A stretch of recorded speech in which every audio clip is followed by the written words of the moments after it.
unha gran inquedanza na población, porque non sabían exactamente que estaba a suceder, non?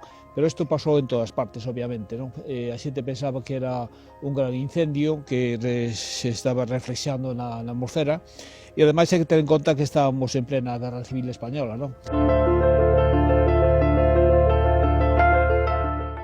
Entón, bueno, don Ramón explicoulle a todos os veciños de Lalín que non se preocupasen, que se trataba simplemente dun fenómeno astronómico e que en unhas horas todo volvería a normalidade como si foi. Entón, bueno, pois esta aurora don Ramón María Aller a pudo observar en Lalín. Aquí temos uns dibuixos orixinais del, empezou a verse sobre as 19:30 da tarde do día 25 e durou ata preto das 3 da madrugada.